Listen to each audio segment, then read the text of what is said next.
আসসালামু আলাইকুম গাইস, কেমন আছো সবাই? আশা করছি সবাই অনেক ভালো আছো, সুস্থ আছো। আলহামদুলিল্লাহ, আমরাও ভালো আছি, সুস্থ আছি। তোমাদের দোয়া, ভালোবাসা, সাপোর্টে আলহামদুলিল্লাহ আপাতত ভালো আছি। তোমরা সবাই কেমন আছো আমাকে কমেন্টে জানাও তো। অনেকদিন তোমাদের সাথে কথা হয় না ঠিক করে ভ্লগে। তো এখন আমি ফ্ল্যাটে রয়েছি, দেখতেই পাচ্ছ, ঘরদোর দেখে বুঝতেই পারছো যে ফ্ল্যাটে আছি। সকাল থেকে বাবা আনতে আসবো করছে, কিন্তু আমাদের যেহেতু গ্যাস শেষ হয়ে গেছে তো সেই জন্য আজকে দিতে আসার কথা ছিল, কালকে নাহলে আজকে বলেছিল দিয়ে যাবে, তো কালকেও দিতে আসেনি আর আজকেও এখনো পর্যন্ত দিয়ে যায়নি। এখন 1:45 নাগাদ বাজে বোধ হয়, তোমরা দেখতে পাচ্ছ আমার থেকে বেশি, বা 2টোই হয়তো বাজতে যায়। তো যাই হোক, দিতে আসেনি এখনো, তো আমি যাইনি, ওই জন্যই ওয়েট করেছিলাম যে হয়তো এই আসবে, কিন্তু আসেনি। ফোন করলাম এখন, বললো আজকে আর যাবো না দিদি, কালকে যাবো। আমি রান্না করতে পারছি না, যতটুকুই যা রান্না করি না কেন, করি তো বলো। আজকে রমজানকে খেতে হয়েছে হোটেলে, ব্রেকফাস্ট বানিয়ে দিয়েছিলাম ওই ইন্ডাকশন ওভেনে, যতটুকু সম্ভব করে দিই। ওই সকালবেলা একটার পর একটা করা খুব মানে চাপের গো। ইন্ডাকশন ওভেনে অনেকেই হয়তো করে, কিন্তু আমার অভ্যেস নেই, তো সেই জন্য আজকে রমজানকে হোটেলে খেতে হয়েছে। তো এই জন্য ফোন করলাম, বললো কালকে আসবে। তো যাই হোক, ঠিক আছে, আর কি করব। এখন বাবা আনতে আসবে, অনেকক্ষণ ধরে আসবো করছে, তো আনতে আসবে এখন। আমি ভাবলাম তোমাদের সাথে একটু গল্প করি, যেহেতু অনেকদিন ব্লগ বানানো হয়নি, তো কয়েকটা প্রশ্ন দেখছি তোমাদের রয়েছে। এই প্রশ্নটা অনেকদিন ধরে অনেকেই করেছো যে দিদি তুমি নিজে এতটা চেঞ্জ হয়ে গেছো, তুমি এখন সবসময় ওড়না নাও, হিজাব পরো, খুব ভালো লাগে এই বিষয়টা, তোমার থেকে অনেক কিছু শিখেছি। সত্যি জীবনে এভাবেও মানুষ এগিয়ে যেতে পারে। তো তোমাদের এই কমেন্টগুলো থাকে, তার মধ্যে একটা প্রশ্ন থাকে যে দিদি তোমার ইউটিউবের ডিপিটা কেন তুমি চেঞ্জ করো না। ইউটিউবের ডিপিটা আমার পুরনোই একটা ছবি রয়েছে। তো দেখো, একটা কথা, সব কিছুর একটা সঠিক সময় হয়। আমিও চাই তোমাদের মতো ইউটিউবের ডিপিটা চেঞ্জ করতে। তো আমার একটা ইচ্ছে ছিল, যখন আমার দেখো অনেক সময় অনেক টেকনিক্যাল ইস্যু হয়, অনেক রকম অনেক সময় প্রবলেম হয়, সোশ্যাল মিডিয়া যারা থাকে তারাই জানে। তো আমার একটা ভয় ছিল যে 1 লাখটা হওয়ার আগে বা প্লে বাটনটা পাওয়ার আগে আমি যদি ডিপিটা চেঞ্জ করি, কোনো রকম যদি আমার এফেক্ট পড়ে চ্যানেলে, যদি না আমি প্লে বাটনটা পাই। কষ্ট করে কাজটা তো করছি, তোমাদের জন্য ভিডিওটা বানাচ্ছি, তবে যখন একটা কি বলবো আশা বা ভালো লাগা থেকেই যে একটা প্লে বাটন পাবো, সেটাতে তোমরাও অনেক খুশি হবে। এবার সেখান থেকে যদি চ্যানেলে কিছু এফেক্ট পড়তো, সেই জন্যই আমি চেঞ্জ করিনি। তোমরাও অনেকবার বলেছো, আমার নিজেরও খুব ইচ্ছা, আমি ফেসবুক ডিপি চেঞ্জ করে দিয়েছি, প্রোফাইলের ডিপি চেঞ্জ করে দিয়েছি, কিন্তু ইউটিউবেরটা আমার করা হয়নি, কারণ ওই একটাই আমি চেয়েছিলাম যখন আমার প্লে বাটনটা চলে আসবে আমি তখনই করে দেবো। তো আমার প্লে বাটনটা এসেছে আলহামদুলিল্লাহ, তোমাদের ভালোবাসা, দোয়া, সাপোর্টে, কিন্তু আমার কাছে অবধি এখনো এসে পৌঁছায়নি। রোশনারা জীবনে যা চায় তাই পায়, কিন্তু সবসময় ধীরে, সবসময় কি হলো, অন্যদের সাথে যেগুলো স্মুথলি হয়ে যায় আমার সাথে হয়, কিন্তু একটু সময় নিয়ে। আমার প্লে বাটনটা এসছে আমাদের ও বাড়িতে। তবে একটা ভালো দিক কি বলতো, আমি কিন্তু আমার ইউটিউব জার্নি বা ব্লগের এই জার্নি, কন্টেন্ট ক্রিয়েটার হওয়ার এই স্বপ্নটা ও বাড়ি থেকেই দেখেছিলাম, আর কন্টেন্ট বানানোটা ও বাড়ি থেকেই শুরু করেছিলাম। কথা বলতে বলতে স্পেস ফুল হয়ে গিয়েছিল, তো লকডাউনের সময় আমি শুরু করেছিলাম। তার আগে কয়েকটা সিরিয়াল করেছিলাম, তোমরা তো অনেকেই জানো। তো রমজান বলেছিল যে ঠিক আছে, তুমি শুটিং করতে পারছো না, তো কি হয়েছে, তুমি ব্লগ করো। তুমি, তখন আমি ব্লগের মানেই জানতাম না, আমার কাছে ইউটিউব মানে ছিল তখন গান শোনার একটা জায়গা, একটা প্ল্যাটফর্ম, গান শোনা যায় যেখানে, আর কিছু বুঝতাম না ইউটিউবের মানে তখন। তো আমাকে দিনের পর দিন বলেছে এইভাবে করে, ওইভাবে করে, দেখো একে, দেখো ওকে। সেভাবে আমি যদিও কখনো কাউকে দেখিনি, আমি আমার নিজের সিম্পলিসিটিটাই সবসময় তোমাদের সাথে শেয়ার করেছি, নিজের পরিবারটাকে তুলে ধরেছি, হাসি মজা আনন্দই শেয়ার করার চেষ্টা করেছি আর 4 বছর ধরে।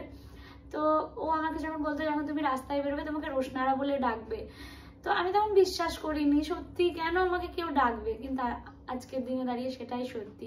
যেখানেই যাই কোনো না কোনো আমার ভালোবাসার মানুষের সাথে দেখা হয়ই, আমাকে তোমরা ভালোবাসা দাও, যেটা আমার জীবনে অনেক বড় একটা পাওয়া। সত্যি আলহামদুলিল্লাহ, রমজানকে যেমন আমি আমার জীবনে পেয়েছি, আমার পরিবারটাকে পেয়েছি, ঠিক তেমনভাবে আমি তোমাদেরকেও পেয়েছি।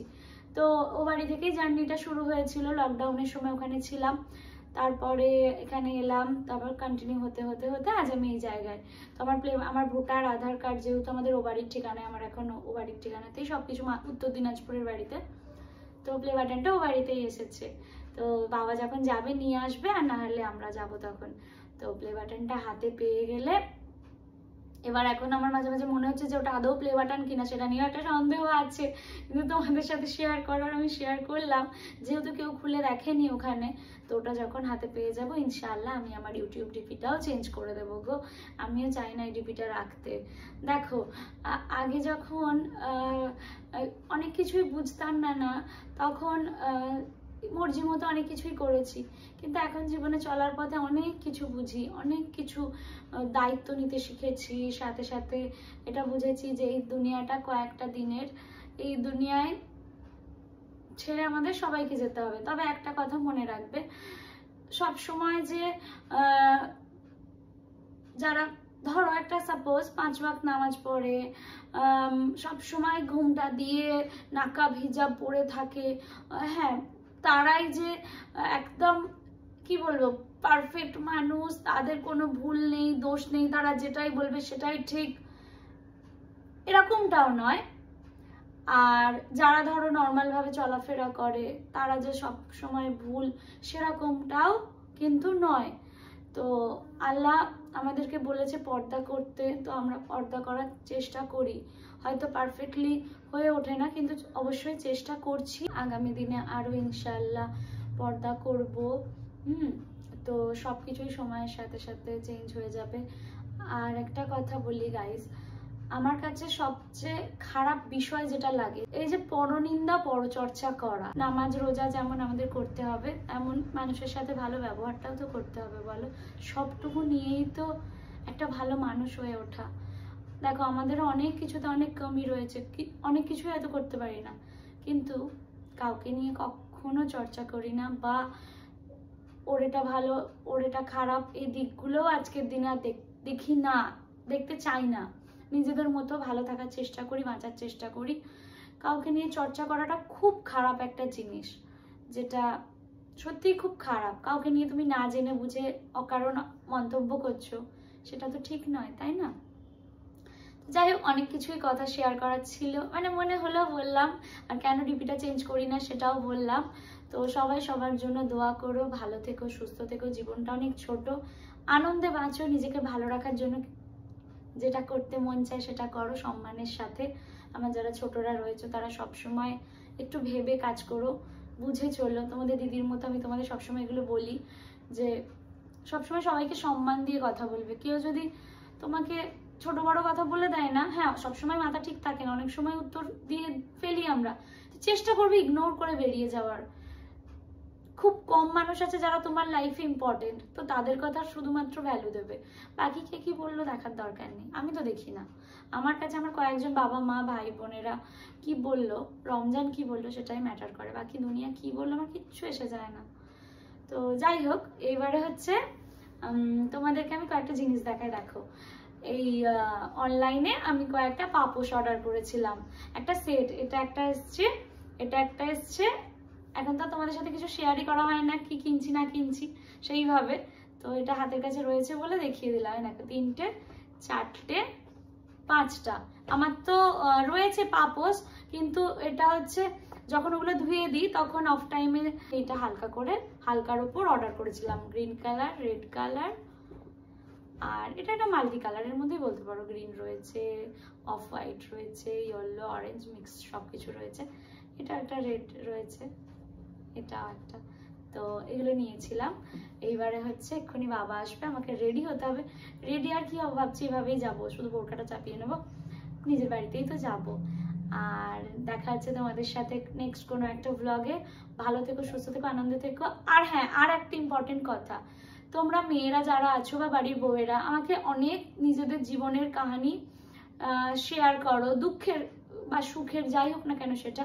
তো তোমরা তো দেখেইছো এখন আমি রমজানের সাথে কন্টেন্ট বানাচ্ছি, যেটা তোমরা অনেক ভালোবাসা দিচ্ছ, সাপোর্ট করছো।